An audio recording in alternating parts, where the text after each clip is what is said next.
Alors, en gros, ici, on poursuit avec ce que je m'attendais à voir, c'est-à-dire que nous avons donc les renforts qui sont donc arrivés. Et effectivement, le titre du chapitre, donc la loi de Love Space, la loi de l'espace, ne se réfère donc pas à Mest. Ça aurait été dommage que ce soit lui d'ailleurs, mais ça réfère plutôt à un autre personnage donc, qui vient d'apparaître, un tout nouveau, qui possède donc le pouvoir de contrôler l'espace. Alors ça veut dire qu'il peut en quelque sorte se téléporter vite fait, un peu comme Mest en fait. C'est plutôt il peut peut-être raccourcir la distance ou l'augmenter et même annuler les magies qui utilisent donc et qui changent les propriétés de l'espace. C'est-à-dire Elsa utilise donc utilise une magie spatio-temporelle un peu qui permet de téléporter ses armures et ses armes sur elle.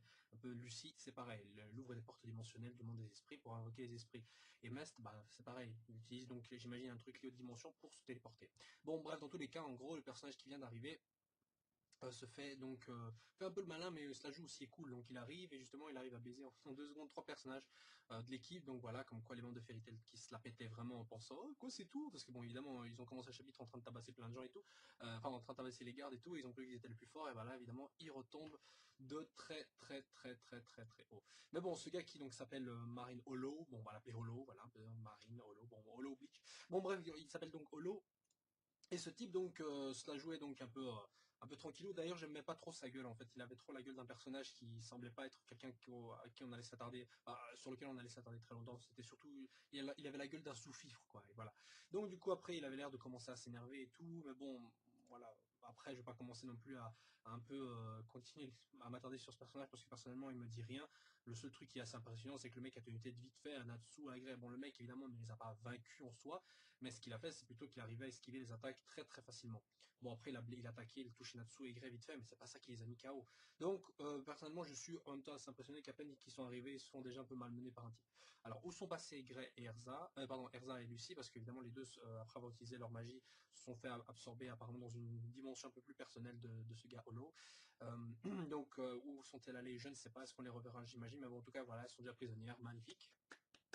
Magnifique. Non, bon, en tout cas, le principal, pardon, c'est à la fin du chapitre où justement on a apparemment un des 12 boucliers qui est arrivé, ou une en tout cas, une femme donc qui s'appellerait apparemment Brandish, ou Brandish, peu importe, et évidemment, cette meuf-là, apparemment, c'est la big boss, enfin la supérieure, pardon, de ce holo. En même temps, c'est un des 12 boucliers, donc elle protège l'empereur, c'est la garde personnelle de l'empereur, et donc ce holo est au service de cette meuf. Bon, déjà, ce mec arrive en quelques secondes à neutraliser Erza, Lucie, et à malmener un peu Natsu et Grey. Et là, on arrive à un personnage qui est encore plus puissant que lui, mais dans tous les sens du terme, j'imagine, puisque en plus de ça, au moment où il arrive, Natsu et Grey, tous les deux, ont super peur de cette meuf. Déjà, Grey dit que sa magie, en tout cas, est hors concours. Enfin, en gros, c'est pas de la merde, quoi. En gros, c'est inimaginable, c'est un truc de malade. Et faut savoir que ce personnage-là est aussi puissant apparemment que le plus puissant des 4 dieux d'Ishgal. Cette meuf-là est aussi forte que le plus puissant des mages de Ishgar. Et enfin, wow, wow, il y a un truc de malade. Euh, c'est un truc de malade. Et la dernière fois qu'on avait vu Natsu aussi apeuré, c'était, allez, vite fait, quand Fran Mars avait réutilisé enfin, avait utilisé l'âme de Hades pour combattre. Mais bon, quand c'était pas vraiment de la peur, il était plutôt inquiet, genre ça faisait chier, mais pas vraiment peur. La dernière fois, on l'a vu vraiment avoir peur comme ça, c'était avec Gildarts.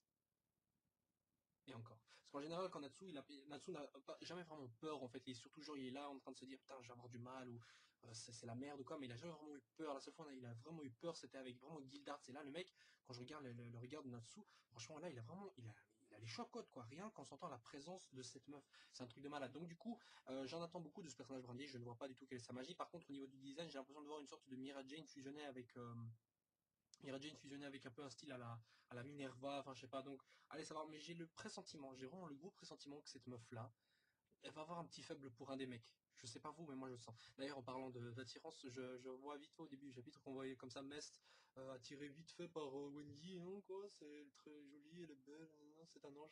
Alors, certains vont dire que Mest est un putain de pédophile, et je suis d'accord avec ces personnes-là. Non, Mest en même temps, depuis un certain moment, on le voit qu'il était un peu attiré par les jeunes filles, rien qu'avec Erza, quand Erza était transformée en gamine comme ça, elle s'imaginait avec, en train de enfin, imaginer ce que serait sa vie avec Jelad, Natsu, tout ça, et on voyait Mest derrière un peu intéressé par Erza quand elle était redevenue petite. En bref, donc Mest, le gros fan de Loli, est-ce que c'est un personnage auquel beaucoup de fans de Loli pourront s'identifier? J'imagine que oui.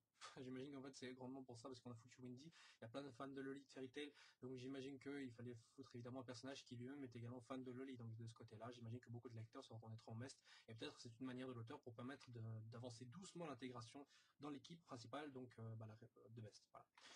Est-ce que c'est intéressant ou pas? Moi personnellement je m'en fous un peu, voilà, Wendy est telle qu'elle est. Et depuis, de toute façon, même dans le AV, si on se rappelle bien, même c'était Macao, je sais plus. Je crois que c'était Macao, non pas Macao, c'était j'ai oublié son nom, mais enfin, en tout cas il y avait un membre de Fairy Tail, celui qui fait la télépathie là. Warren, voilà, Warren qui avait donc qui disait en regardant vite fait aussi Wendy et Aisheria, donc oh, c'est des anges et tout, alors qu'ils étaient en maillot de bain et tout, donc voilà, c'est pas un truc vraiment très nouveau. Bon, après le chapitre se termine là-dessus, donc que dire si ce n'est que apparemment ces 12 Springan, on va appeler ça les... comment on dit 12 en japonais? On dit Niju, je crois, Niju Springan Niju ça. Bon, peu importe comment ils diront ça, mais dans tous les cas, donc on a un des 12 boucliers légendaires. Donc qui est présent. Et cette meuf-là, j'espère qu'elle va nous sortir une magie super cool. Bon, alors en regardant un peu son design, on voit vite fait qu'elle a une veste un peu avec des petits motifs qui ressemblent à des feuilles limite. Elle est en maillot de bain et tout, tranquille. Bon, en même temps, il fait chaud et peut-être c'est parce qu'ils sont dans cette île-là qu'elle est habillée comme ça. Elle a des chaînes là, qui autour du cou et vers le. Voilà, elle a un peu un style, je me la pète, rebelle, un peu comme ça, un peu limite. On sent qu'elle a un petit côté bien violent comme ça. Bon, après, il y a des petites croix comme ça. Et c'est pour ça que je vous dis que ce personnage-là me rappelle beaucoup Miragen.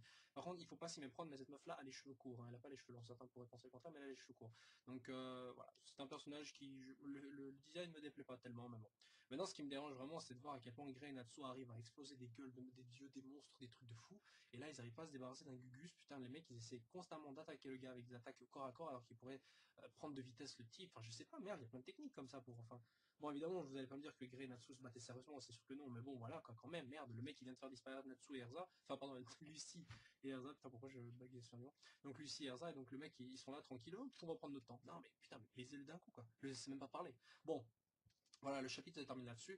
J'en attends vraiment beaucoup de la suite et je crois que ce chapitre-ci me donne vraiment de plus en plus envie de voir la suite. Par contre, je me demande vraiment comment ils vont faire parce que même avec l'équipe B, c'est pas gagné pour vaincre les 12 boucliers. Si déjà Natsu et Grey sont en train de pisser dans leur froc en voyant une seule nana toute seule, alors en voyant les autres, et ne serait-ce que le plus puissant, aller voir l'empereur lui-même qui est peut-être encore plus fort.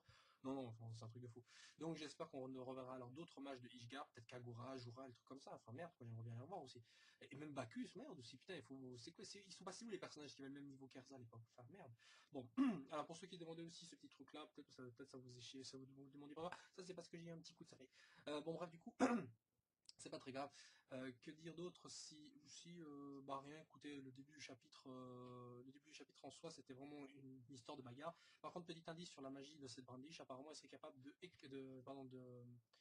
enfin non, c'était pas Brandish, mais c'était plutôt l'autre là, Holo qui avait fait exploser le stand du type là, enfin du petit vendeur. Par contre, je suis pas très sûr de comment il peut faire ça avec sa magie, parce qu'il peut modifier les propriétés de l'espace, mais je vois pas comment il aurait pu faire l'explosion, à moins que, je sais pas, il utilise un autre sort et savoir. Bon, maintenant, un autre truc aussi à comprendre, c'est que les 12 boucliers ont apparemment chacun des factions, parce que par exemple, ce Holo fait partie de la faction, enfin de la branche de Brandish, donc des forces de Brandish. Donc ça veut dire qu'on aura les 12 boucliers, et ces 12 boucliers auront eux-mêmes une petite équipe qui les sert un peu comme ça. Donc un peu comme les fractions par rapport aux espadas dans Bleach par exemple, c'est un exemple. Ce que ça voudrait dire qu'en plus des 12 boucliers, on a d'autres enfoirés qui sont assez forts avec des magies qui sont pas mal, qui vont se présenter, c'est peut-être possible. En tout cas, si on a d'autres personnages d'Ishgard qui se ramènent genre tout le reste de la guilde, en tout cas, on saura qui pourra occuper donc c'est les sous-filles frappeurs. Ce sera évidemment les membres secondaires, hein, les personnages secondaires dans le camp des gentils qui s'occuperont donc des factions, alors que les plus puissants s'occuperont donc des 12 boucliers. Bon voilà, maintenant, rien ne dit que évidemment on aura une bataille générale, mais quelque chose me dit que de toute façon le mini-histoire sera de toute façon, quoi qu'il arrive, utilisé durant cet arc-ci. C'est quasiment obligatoire. Quand on a dans les mangas, quand on vous dit il y a quelque chose qui ne doit pas être utilisé, quand on vous dit que le méchant veut mettre la main sur quelque chose et que apparemment tout l'arc sera autour de ça, ben, il est fort à parier à 99% que de toute façon le truc dont l'éducation sera activé et se produira et servira les gentils. Voilà. Donc je suis pratiquement sûr que la guerre sera gagnée grâce à une mini-histoire. Je le prédis maintenant. On est quoi? On est le 30 juin, il est minuit 52. Désolé de faire la vidéo un peu tard, pardon, j'ai pas eu le temps avant, mais je le fais quand même. Donc et voilà. Bon, du coup, maintenant, je vous laisse. On se retrouve la semaine prochaine pour le prochain chapitre de Fairy Tail. Si certains auront remarqué que ma vidéo concernant les 2 derniers épisodes de l'anime Fairy Tail a disparu et donc est bloquée ou quoi, c'est parce qu'apparemment la vidéo a été signalée pour des motifs genre sexualité, contenu inapproprié, alors que j'étais tout seul en train de parler dans la vidéo. Donc apparemment c'est le titre qui a peut-être, on va dire, peut-être éconduit certaines personnes, mais non, vous inquiétez pas, il n'y a pas de cul dans mes vidéos, il n'y a pas de scène obscène ou quoi, il est juste question de blabla. Bref, du coup, si vous voyez la vidéo bloquée, ne vous en faites pas, j'ai fait un petit appel, j'imagine que la vidéo sera débloquée dans quelques jours, c'est pas très grave, mais à l'avenir, j'éviterai alors de faire des vidéos qui pourraient penser qu'il y a du contenu un peu X dedans, alors que c'est pas du tout le cas. Quoique ça me dérangerait pas. Enfin, pas sur moi. Merci.